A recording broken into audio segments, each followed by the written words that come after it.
The title of this hearing today attempts, I believe, to skirt blame away from what I hope we all know, that despite recent statements, the Biden administration's policies have always and will continue to push us away from energy security in favor of unrealistic climate goals.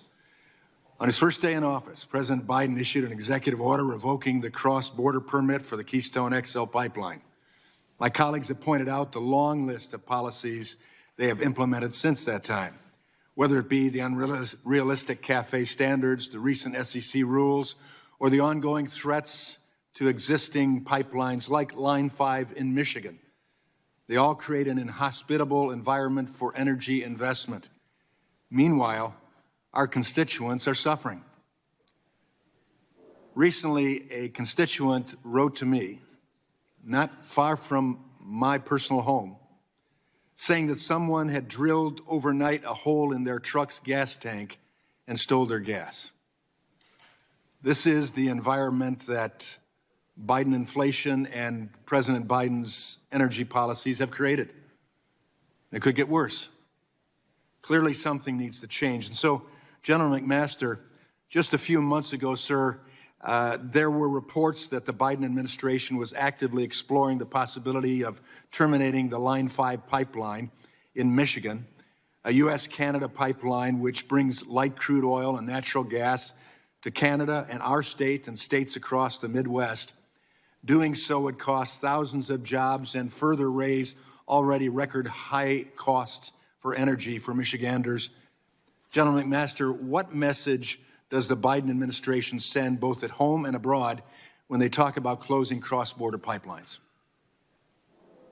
Congressman, I think the message is that we're continuing to pursue non-solutions. And I think this shows a high degree of strategic incompetence. It's important for us to reduce carbon emissions. It's important for us to move rapidly toward renewables and zero emission sources of energy. But we have to also recognize that global energy demand is going to go up 45%, by the middle of the century. So it's important for us to undertake a range of actions to ensure our energy security and to ensure the prosperity for future generations. And canceling pipelines, again, this is a non-solution. It makes no sense, right? Because this is a way to move energy in a way that is much safer. It's more ecologically friendly. And again, I think that there is a certain kind of ideology that drives a lot of this decision making, and it reveals that we're not displaying the degree of competence necessary to address these interconnected problems of energy security, national security, and carbon emissions reduction. It pushes back against OPEC and Russia's control of the global energy market as well, doesn't it? Yes, it does, especially if these pipelines can lead to export terminals that allow us then to alleviate the supply constraints in the global energy market. Thank you.